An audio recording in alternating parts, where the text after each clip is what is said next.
सभी हाथ जोड़ लें और अपनी प्रवाणी को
धर्मों में एक विशिष्ट उत्तम धर्म संयम धर्म की हम बात करेंगे। संयम धर्म एक ऐसा धर्म है कि इसके बिना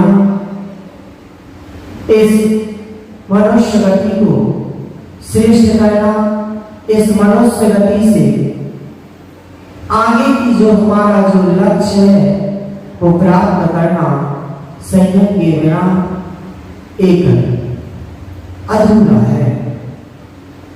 दर्शन ज्ञान और चारित्र के बिना जिस प्रकार मोक्ष नहीं हो सकता, उसी प्रकार संयम के बिना चारित्र नहीं हो सकता। आचार्यों ने ज्ञान और चारित्र, जिस प्रकार एक दीपक होता है, उस दीपक को आचार्यों ने बीच का दीपक कहा, ज्ञान का दीपक कहा कि अगर उसको बीच में रख दिया जाए तो वो इस ओर भी उजाला करता है और उस ओर भी उजाला करता है। इसका मतलब है कि जो चारित्र है वह उस बीच वाले दीपक के समान है, जो दर्शन में भी सहायक है और ध्यान में भी सहायक है। जब तक चारित्र नहीं होगा, जब तक दर्शन और ज्ञान हो तो सकता है लेकिन उत्कृष्ट नहीं हो सकता। दर्शन और ज्ञान की बात कर तो सकते हैं लेकिन उत्कृष्टता जब ही आती है जब चारित्र बड़ा हो। और चारित्र तभी आता है जब संयम हो। संयम के बिना चारित्र नहीं हो सकता और ज्ञान और चारित्र के बिना मुक्ति संभव नहीं। हम क्या कर रहे हैं वर्तमान में, हमें उस संयम को ग्रहण करना है। संयम को ग्रहण करेंगे तो कौन से पाप का त्याग करना है बताओ? कौन सा पाप त्याग करोगे जब संयम ग्रहण होगा? अरे कहाँ जा रहे हो आप? अरे पाप 5 होते हैं, हिंसा, झूठ, चोरी, खुशी, परिग्रह। अब अपन को संयम ग्रहण करना है। कल अपन ने सत्य को ग्रहण किया तो झूठ को त्यागा। आज जब हम खुशी को त्यागेंगे जब संयम ग्रहण। अब समझ में, जब खुशी पाप का त्याग करेंगे तब संयम ग्रहण होगा। वह संयम प्रमुखता से पहले 2 भेद करते हैं, एक इंद्रिय संयम और एक प्राणी संयम। इंद्रिय संयम क्या है? जो हमारी स्पर्श, रसना, घ्राण, चक्षु और कर्म, ये 5 इंद्रिय हैं, इन पर हमारा नियंत्रण होना इंद्रिय संयम है। और प्राणी संयम जो जीव हैं उन सटकाए के जीवों पर दया का भाव रखना। सटकाए के जीव कौन से? नहीं, 5 इंद्रिय, एक मन सटकाए के नहीं। हाँ बताओ, सटकाए के जीव कौन? हाँ, 5 स्थावर और 3 कायिक। इस प्रकार उन सटकाए के जीवों की विराधना न करना, सटकाए के जीवों पर दया का भाव रखना संयम है। लेकिन उस स्पर्शन इंद्रिय में, उन इंद्रियों में फंस करके सबसे पहले उस इंद्रिय संयम को समझते हैं। इंद्रिय संयम में कैसे फंस करके स्पर्शन की वशीभूत होकर एक हाथी दौड़ लगाता है।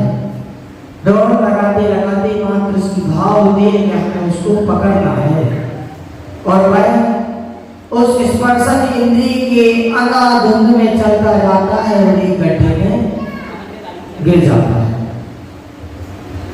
एक गड्ढे में जब गिर जाता है, उस वस्तु को स्पर्श करने के लिए उस गड्ढे का भान नहीं हुआ, क्योंकि किसमें मस्त था?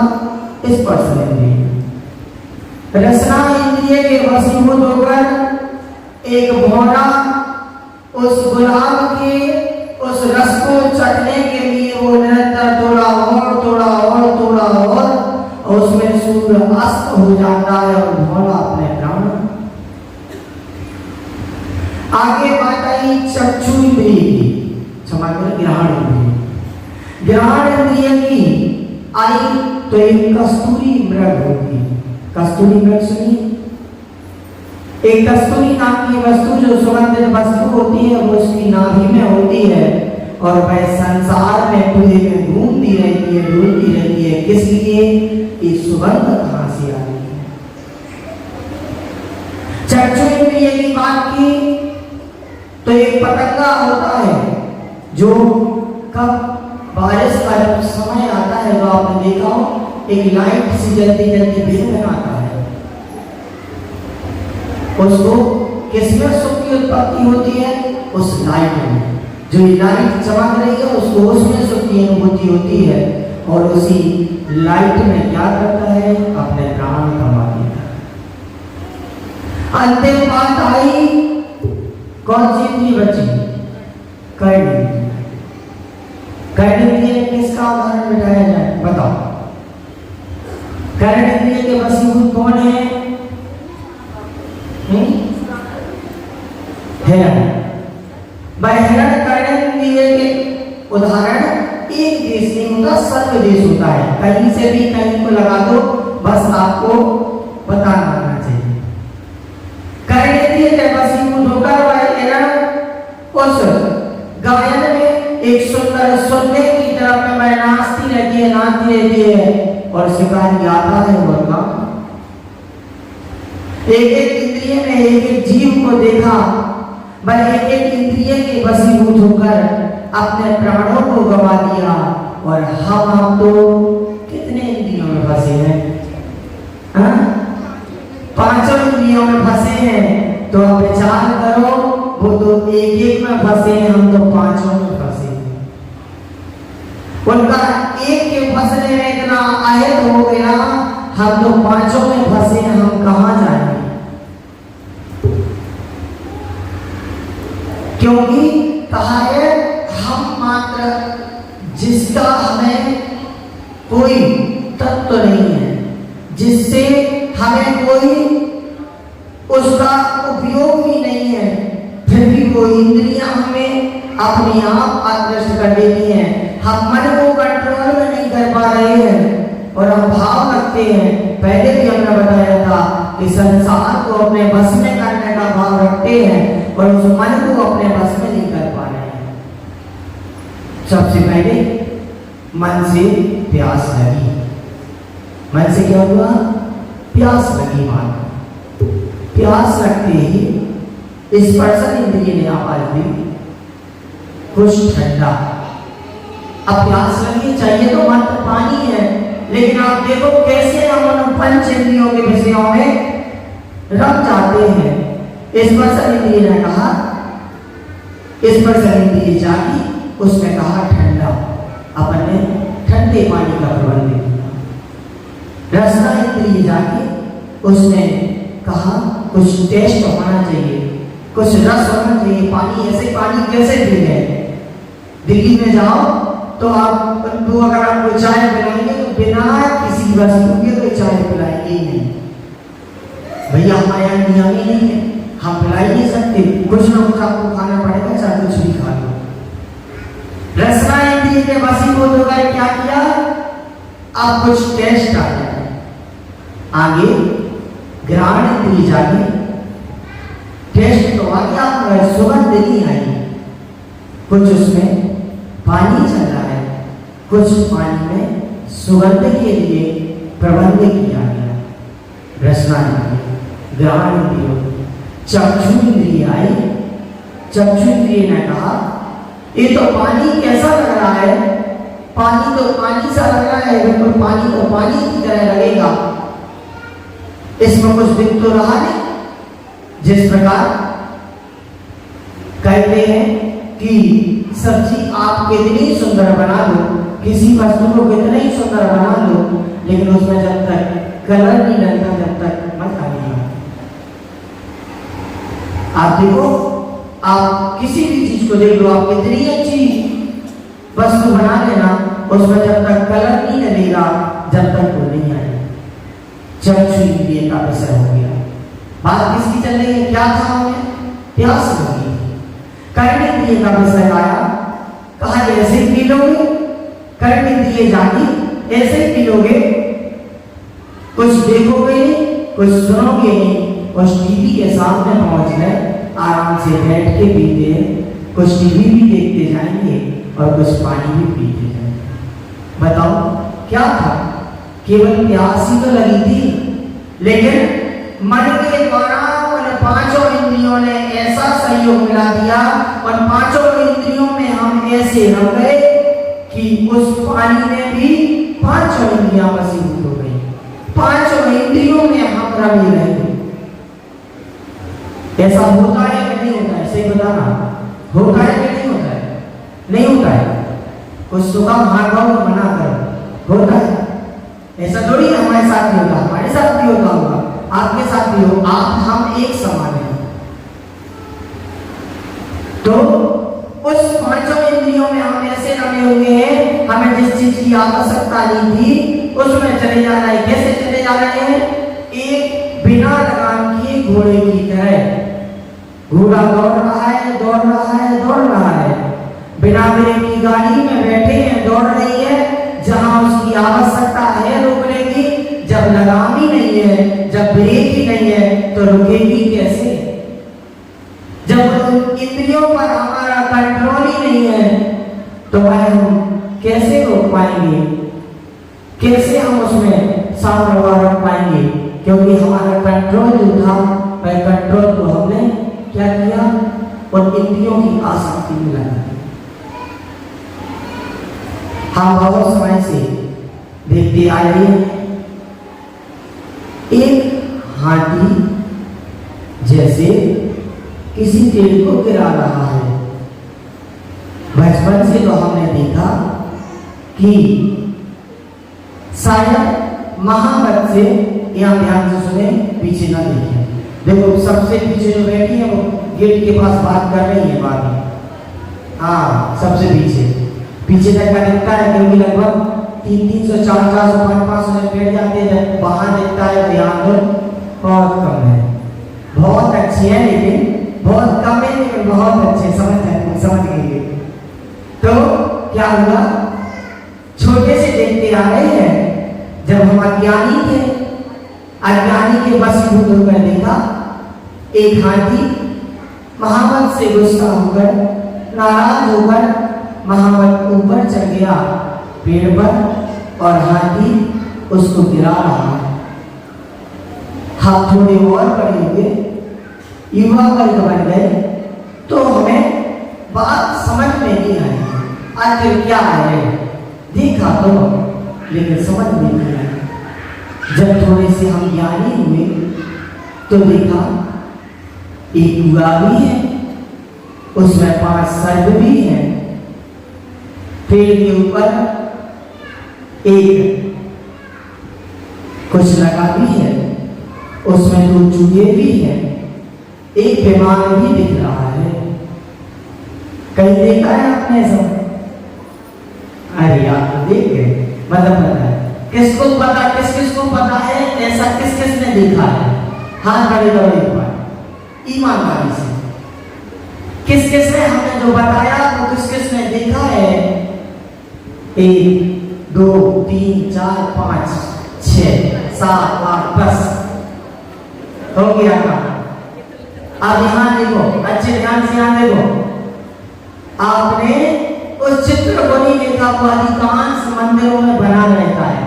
आप ध्यान आया, सिर्फ अपने अपने में रहो, इसको नहीं देखा। जिन्हें पता है जिनको समझ गया, किस-किस ने देखा? एक बार और हाथ खड़े कर लो, देख लो, गिनती बना लो, इतनी उंगलियों पर गिन जाएंगे, बस इतने ही लोग हैं। अब एक बार नजर डालो यहाँ, सब नजर देखो, ये बना है कि नहीं बना है? गिनती के 10 लोग हाथ खड़े कर रहे हैं, अब उसको देख लो, वो बना है।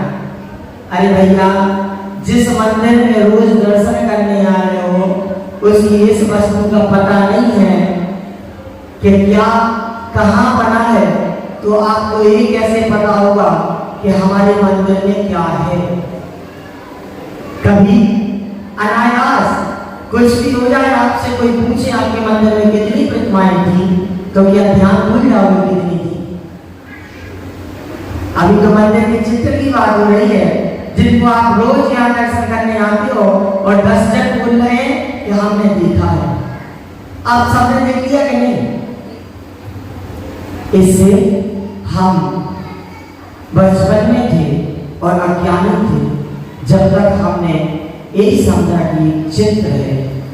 अब हम अपने ज्ञान को जागृत करते हैं और देखते हैं।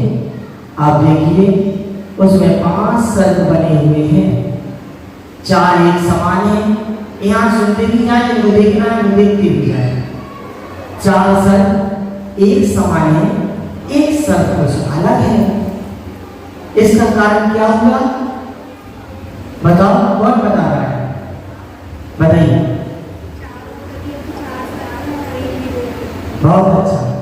जो चार सर्प एक समान है वो चारों गतियां हैं, और जो एक पर क्या है, बड़ा वाला सर्प है, वह निगूढ़ है।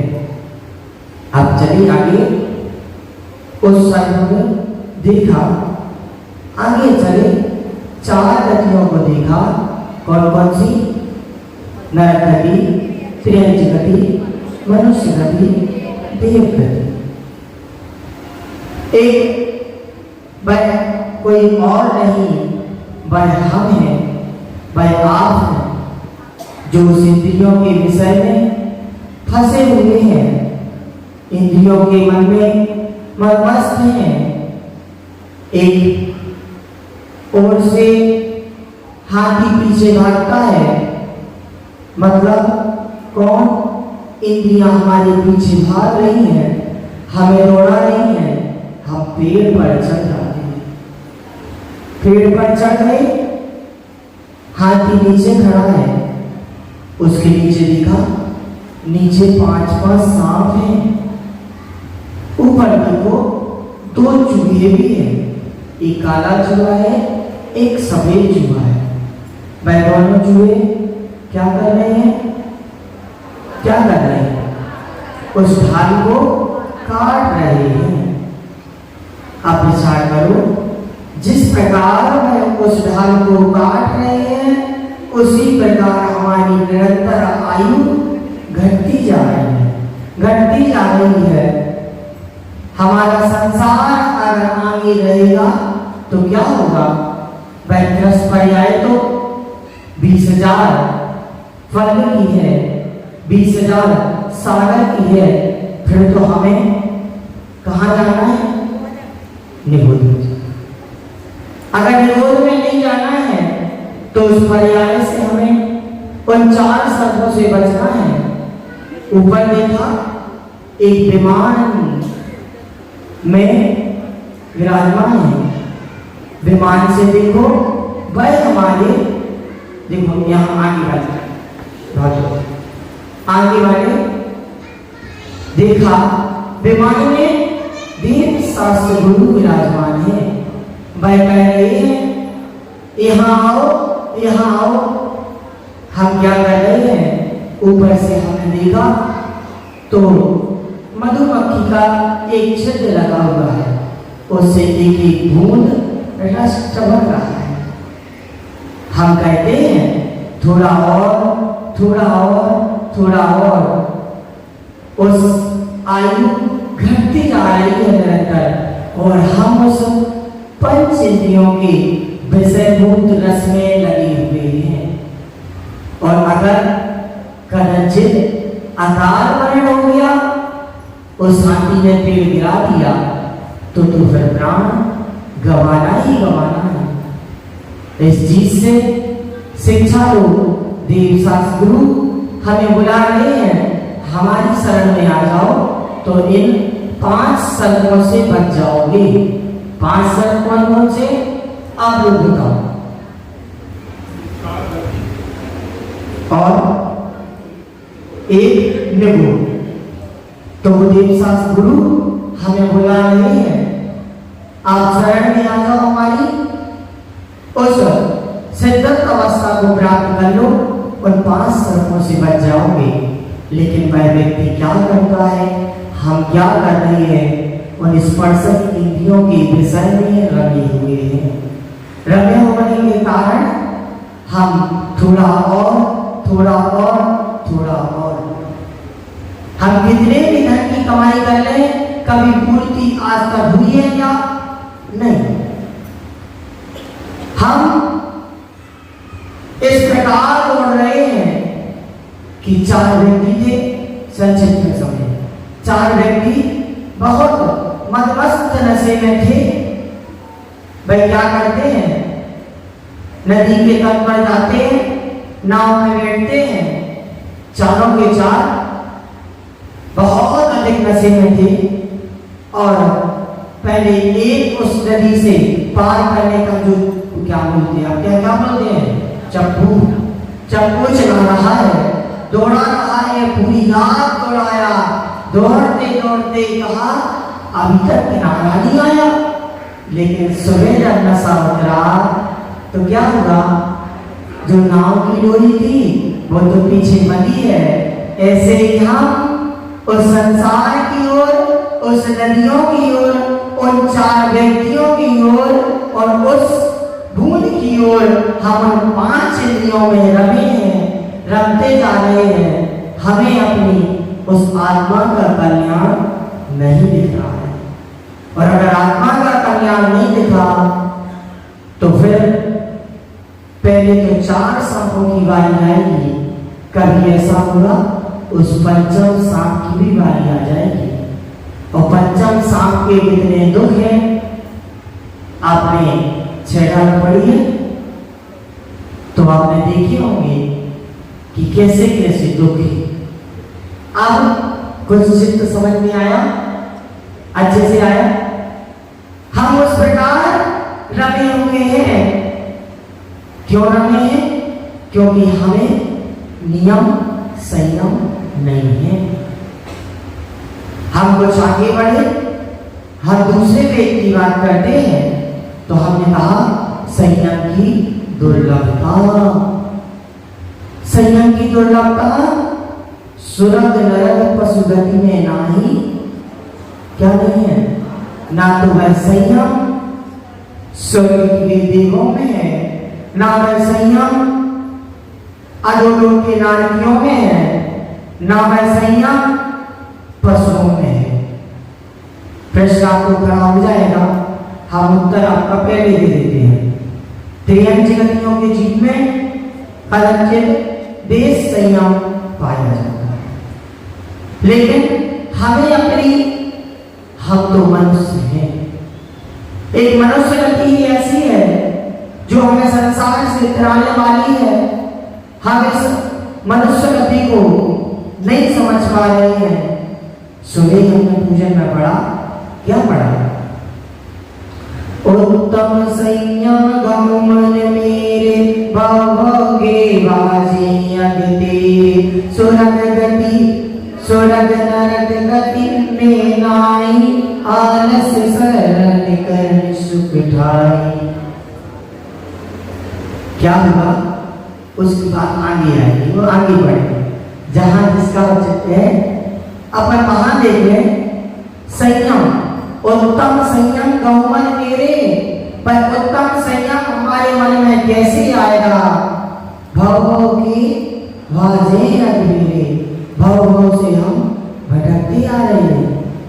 नरक सुरग गति में आई, नरक गति में और सुरग गति में तो वह है नहीं। अब कहाँ है? मनुष्य गति में है। लेकिन हम कहाँ जा रहे हैं? उस मनुष्य गति की बात को हम नहीं समझ पा रहे हैं। तो कहा आलस शरण करण सुख ठाई। उस आलस को त्यागो, उन 5 इंद्रियों के विषय को हमें त्यागना है, जब जाके हमारा उत्तम संयम फल पाए। एक सिकंदर, एक मुनिराज होते हैं, कल्याण मुनि नाम से। कल्याण मुनि की राजा सिकंदर को सूचना मिलती है। राजा अपने जो दरबारी होते हैं, दरबारी होते हैं, उनको भेजता है मुनिराज को बुला के लाओ। अरे मुनिराज को बुला के लाओ। दरबारी जाते हैं, मुनिराज हम नहीं जाएंगे। आगे सेनापति को राजा ने भेजा। सेनापति गए और उन्होंने कहा तो कह दिया हम नहीं जाएंगे। वो मुनिराज है, कैसे आ जाएंगे?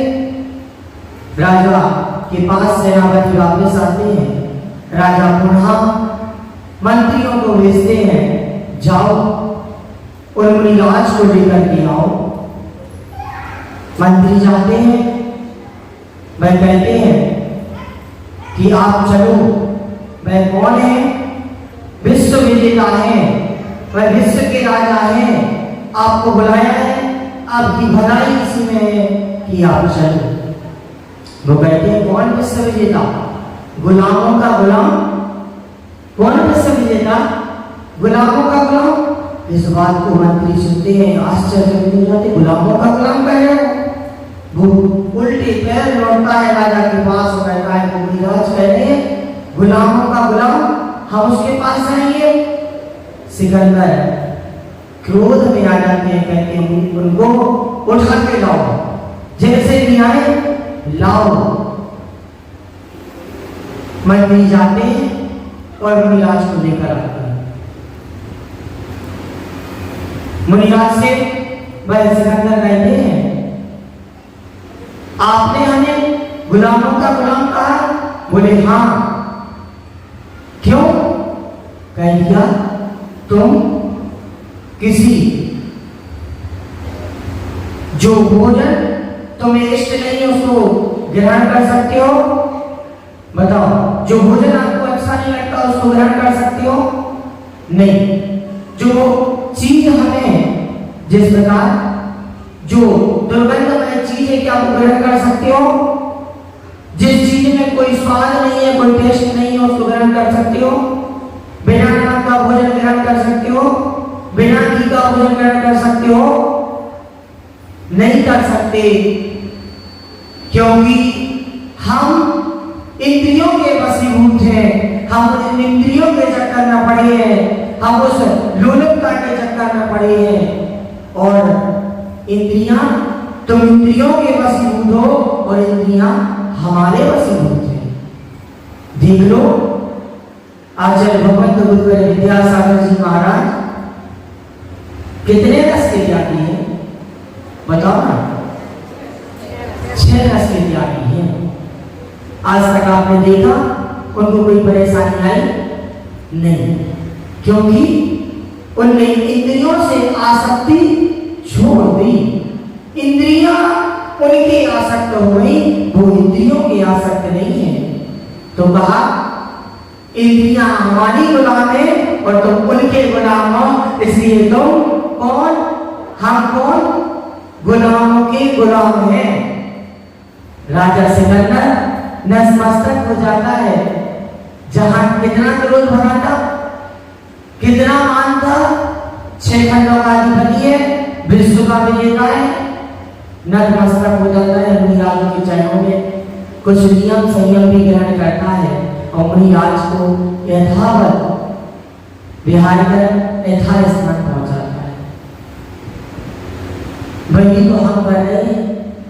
क्या है उस संयम का उपाय? इंद्रियों में फंस करके कहां नहीं भटक गए। अब कहा एक बच्चे ने एक मुनिराज से शंका की, उन मुनिराज से शंका की, बोले मोक्ष क्या है? तो मुनिराज ने बताया मोक्ष परम सुख है, मोक्ष से ही सब कुछ मिलना है। वह पंचम गति मोक्ष गति है। मोक्ष किसका नाम है? तो कहा मोक्ष मुक्ति का नाम है। बोले मोक्ष अगर मुक्ति का नाम है तो आप नियम की बात क्यों करते हो, संयम की बात क्यों करते हो?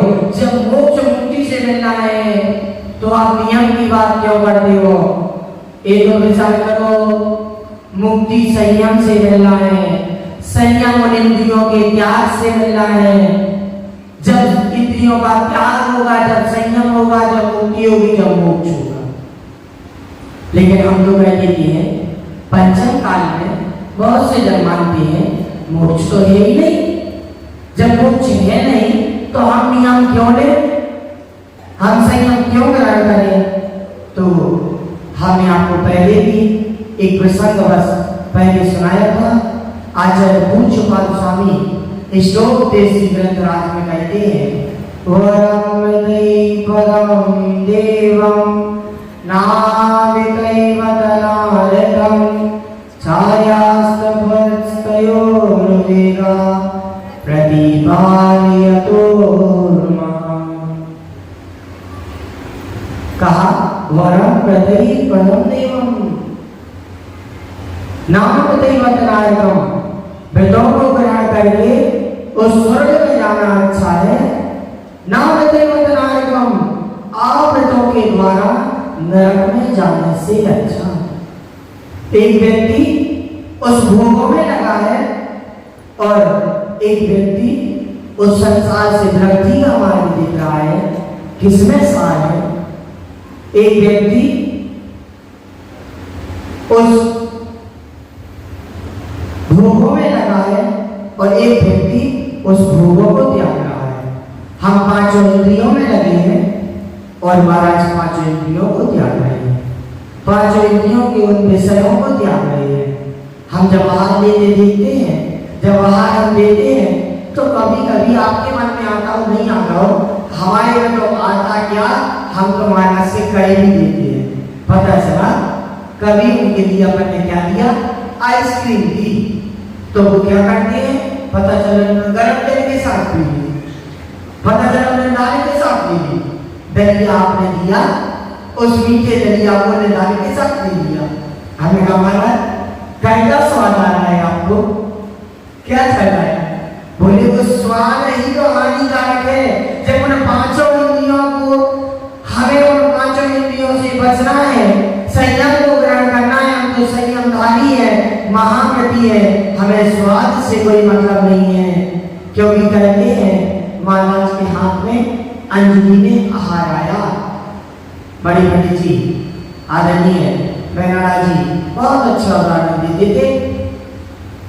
हाथ में अंजलि में आहार ले रहे हैं, महाराज के मन में यह भावना है, ये आहार हमारे साधक नहीं है, ये तो मात्र हमारे संयम के चलाने में साधक बन रहे हैं। सातवां गुण स्थान अंदर गया, स्वाद दे दिया, कैसे हो रहे हैं? छठवां गुण स्थान एक झूले के समान गुण स्थान चल रहा है। तो वे कहते हैं कैसे हम इस इंद्रियों के विषय में लगे, हमें तो इंद्रियों को विषय को त्यागना है। क्योंकि कहते हैं अगर इंद्रियों का विषय नहीं त्यागा, संयम नहीं हुआ, सम्यक दर्शन, सम्यक ज्ञान और सम्यक चारित्र नहीं हुआ, तो क्या कहते हैं, अंतिम में के कीलोद पायो अनंत वीर्या पद। सुना है कि नहीं? हाँ चेहरा का सुना है। अरे आप क्या ही हो, हमें पता है, इसलिए हम कहते थे सुना है, बिल्कुल सुन रहे हैं। तो भाई अंदर के लिए लो, कौन से मुनिराज पहुंचे, कौन से मुनिराज पहुंचे अंदर के लिए लो? भावलिंगी मुनिराज, जिनके भाव से वह मुनिराज है अंतिम जगत तक पहुंच गए, स्वर्गों को बाहर कर दिया, अंतिम जगत तक पहुंच गए। लेकिन वह ज्ञान सम्यक नहीं हुआ, वह चारित्र उत्कृष्ट नहीं पाया गया, तो पुनः फिर नीचे आना पड़ा। फिर उसमें कहते हैं जिस बिना नहीं जिन राज रीजे, दूर जगे कीचने, एक धरी मत बिसरो करो निता, आव जन्म मृत बीच में। सुबह पढ़ी थी कि नहीं? अपन ने अलग लाइन में पढ़ी थी, इसलिए हमने आपको अलग में बताया, समझ में आया। पढ़ी थी सुबह कि नहीं? कौन से धर्म में पढ़ी थी? कौन से धर्म का आगे चलाते समय पढ़ी? हैं? कितने अच्छे लोग आप लोग, कहते तो कम से कम उत्तम संयम में पढ़ी। ऐसा नहीं करते कि बात से वो भाभी बोलती हैं छंद और हम बोलते हैं मंत्र, और आपने कर दिया थाली में ट्रांसफर, या तो स्वाहा भी नहीं निकलता। कितनी बार कह चुके, अगर आपने संगीत मनोरंजन नहीं आत्मरंजन बनाओ, संगीत को, संगीत के माध्यम से हमें मात्र इतना है, हमारे भाव बने रहे, हमारे भाव यहाँ बाहर नहीं जाए। परीक्षण पर्व को आत्मरंजन बनाओ, परीक्षण पर्व को मनोरंजन मत बनाओ। अगर इन 10 लक्षण महापर्व को भी हमने मनोरंजन का साधन बना लिया, तो जो हमने वह 355 दिन से हम पापों की प्रवृत्ति कर रहे हैं, उस पापों में लगे हुए हैं, कैसे हम उस 10 दिन में रो पाएंगे? अधिक से अधिक समय हमें आत्मरंजन में लगाना है, क्योंकि जब आत्मरंजन में लगेगा तभी आगे हम बढ़ पाएंगे। जब सम्यक ज्ञान, सम्यक दर्शन और सम्यक चारित्र होगा, जब तीनों एक समान, एक तारे की तरह, एक उंगलियों की तरह चलते रहे, जब जाके वह मुनिराज भी उत्तम सुख को प्राप्त हो पाते हैं। अर्थात वरना क्या होता है, वह मुनिराज भी गिर जाते हैं। और हम क्या कर रहे हैं, क्योंकि दोनों में आप मान के चलो किस प्रकार हमने हलवा बनाया, हलवा बनाते समय आटे को भी सेका, हमने इलायची भी डाली, हमने उसको दबाया भी, हमने उसमें काजू, किशमिश इत्यादि सब कुछ डाला, लेकिन क्या नहीं डाला, शक्कर नहीं डाली। तो क्या हुआ, टेस्ट आएगा? नहीं आएगा। स्वाद बना? नहीं बना। बस इसी तरह में संयम है, हम आगे तो बढ़ते जा रहे हैं, हम कहने को तो मनुष्य हो गए, लेकिन अगर वह संयम हमारे नियम संयम हमारे हृदय में ना बसा, हमारी आत्मा में से हम उन 5 इंद्रियों को नहीं त्याग पाए, कम से कम त्याग नहीं सकते, हम उनको छोड़ नहीं सकते, लेकिन कहते ना, मन के वशीभूत ना चलो, मन को वशीभूत कर दो। हमें मन को अपने अनुसार चलाना है, मन के अनुसार नहीं चलाना। अगर हमने वो नहीं कर पाया तो हमारा उत्तम संयम धर्म प्रकट नहीं होगा, और उत्तम संयम धर्म अगर प्रकट नहीं हुआ तो हम अपने इस मनुष्य पर्याय को कैसे सार्थक कर पाएंगे। देखो उसका उपाय, एक घर में 5 व्यक्ति होते हैं, महाराष्ट्र की बात है, बाढ़ के समय, बारिश के समय बाढ़ आती है, सारी प्रॉपर्टी, सारा घर बह जाता है, पूरा घर बह गया, कुछ नहीं बचा। कुछ ना बचने पर यहाँ वहां के लोगों ने सहयोग किया। अब क्या करें, जब सभी असहाय हुए तो कौन किसका सहयोग करेगा। आगे चलते चलते किन्हीं के यहाँ परिवार के वो लोग काम करने लगे, काम करते करते सबके काम में लग गए, धीरे धीरे गन्ने का काम करने लगे। आचल भवन के पास पहुंचते हैं और एक साथ जो वृद्ध लोग थे, जो दाम्पत्य वह कौन माता पिता थे, उनने 8 प्रतिमाओं के नियम ले लिए। 2 प्रतिमाएं की पहले से थी, कुछ पहले से, कुछ बाद में, टोटल 8 प्रतिमाओं के नियम ले लिए। जो वृद्ध समय के वो जो उनके भी माता पिता थे, उनने 3 प्रतिमाएं ग्रहण कर ली, और जो मात्र 23 वर्ष की आयु वह बालिका थी, जो कोई कहानी नहीं है, हकीकत है, उसने 7 प्रतिमाओं के व्रत ग्रहण कर लिए। देख करके सब आश्चर्यचकित रह गए, क्या हुआ, पूरी बात महाराज को बता दे। महाराज को बता दे, जो पास में व्यक्ति बैठे थे, उनने महाराज को इशारा कर दिया, आप कह दो 5 लाख रुपए का सहयोग हमारी ओर से।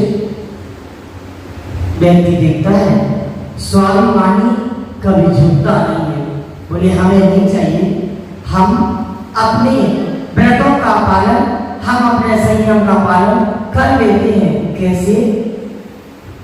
दूसरे के यहाँ रहकर नौकरी करते हैं, उसमें 6500 रुपए की आमदनी, 6500 रुपये माया में मिल जाता है।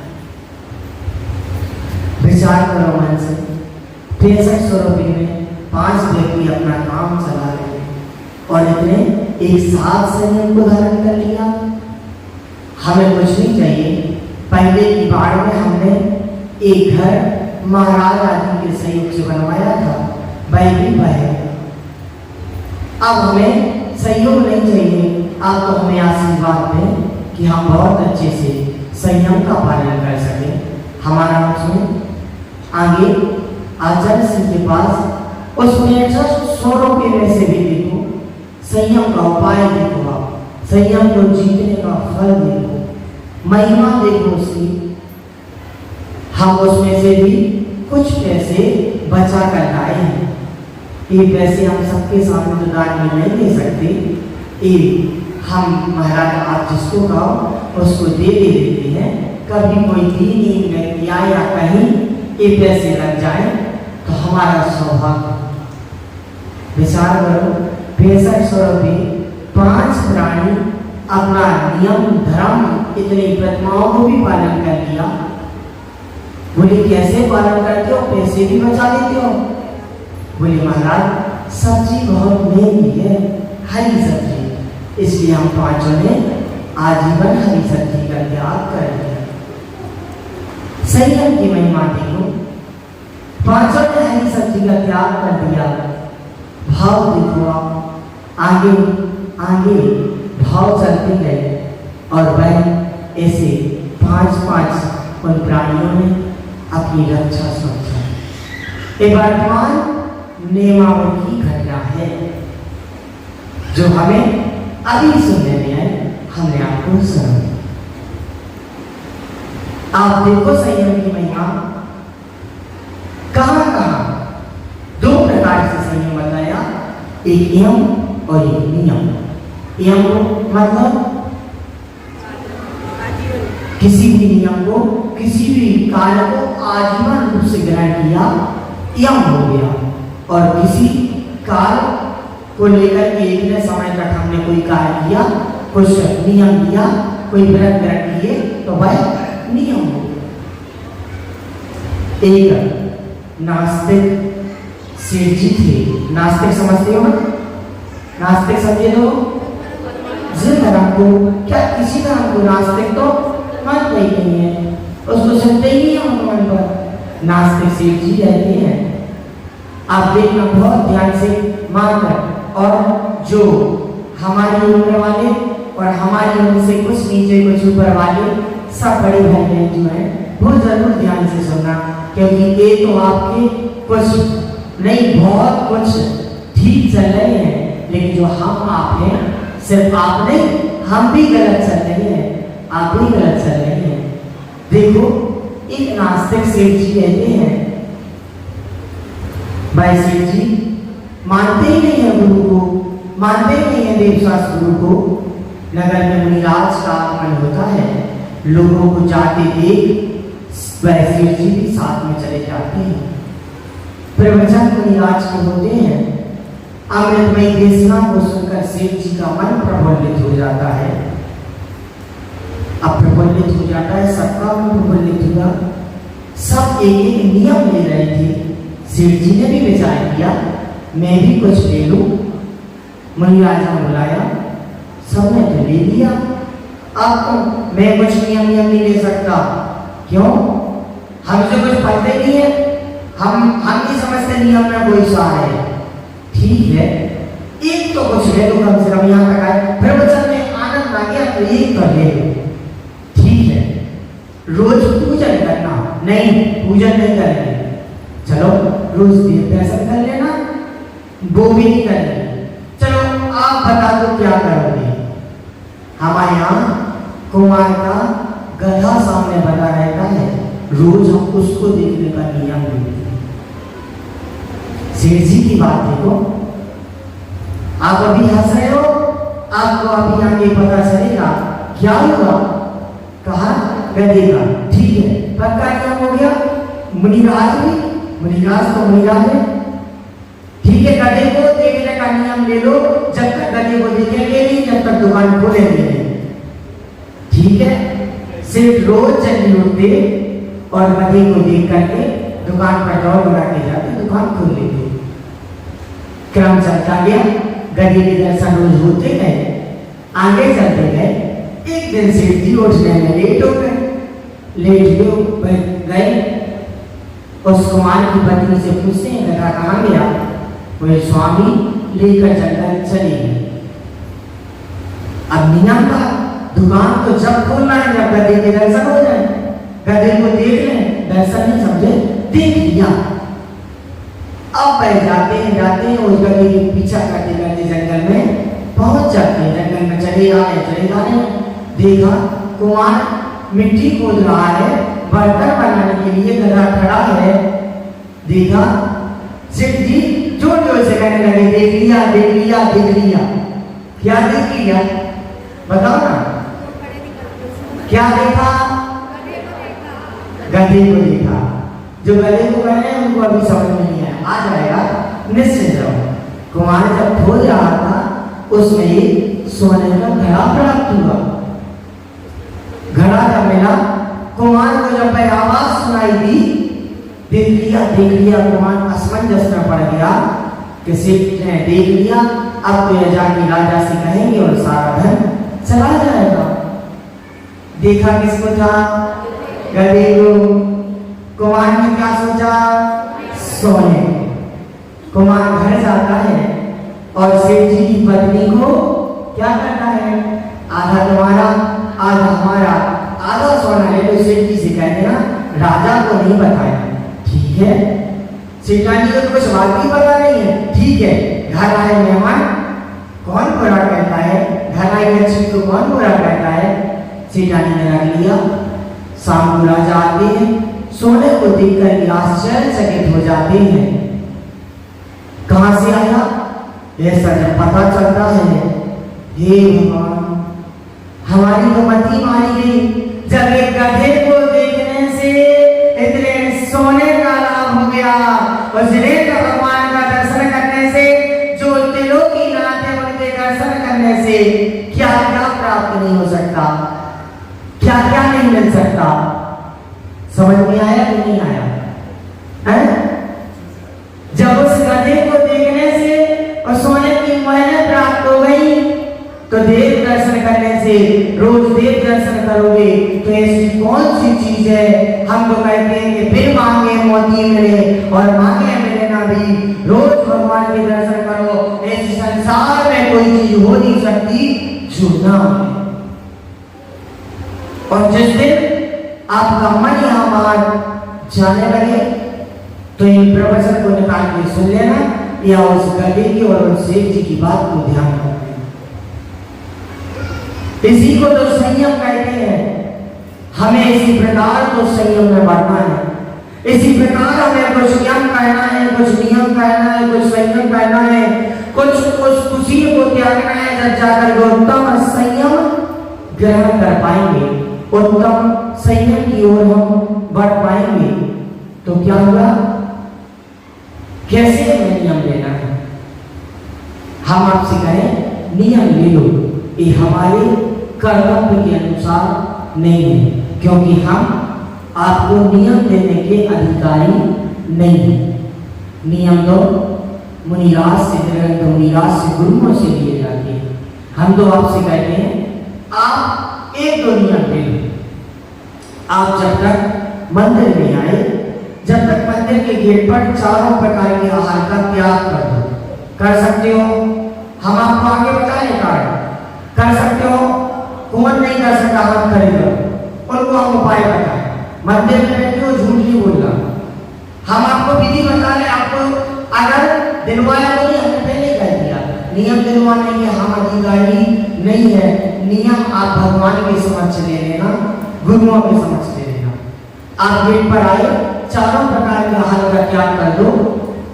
अंदर आते समय कदाचित कहते ना मेरा अंतिम मरण समाधि तेरे दर पर हो, तेरी छत्र छाया भगवान मेरे सर पर हो। अगर इस मंदिर में कदाचित हमारे प्राण निकल गए, आयु धूल हो गई, तो चारों प्रकार की आहार का त्याग का पुण्य पालोगे। उस चारों प्रकार के आहार का त्याग का पुण्य आपके उसमें आ गया। ठीक है? आपने कहा हमें जाना है, हमें नहीं, हमें तो बाहर आके, अरे तो भैया मंदिर में तो नहीं आप ग्रहण कर आप तो जाओगे कि नहीं जाओगे? तो ले सकते हो कि नहीं ले सकते हो? पक्का? कौन नहीं ले सकता? ईमानदारी से हम खड़े रहो। मंदिर में आए, दरवाजे के बाहर भगवान जब तक मंदिर में है, जब तक चारों प्रकार के आहार करके आ कर सकते हो। हम आपसे थोड़ी कह रहे हैं एक ऐसी चीज छोड़ दो कि जो आपको नहीं छोड़ना चाहिए, आप लोग कर सकते हो ना। मंदिर के बाहर आए, भगवान को देखते ही चारों प्रकार के आहार का त्याग। आपको पानी पीना है, मंदिर के बाहर तो जाओगे ना। जब रात में सो रहे हो क्या करो?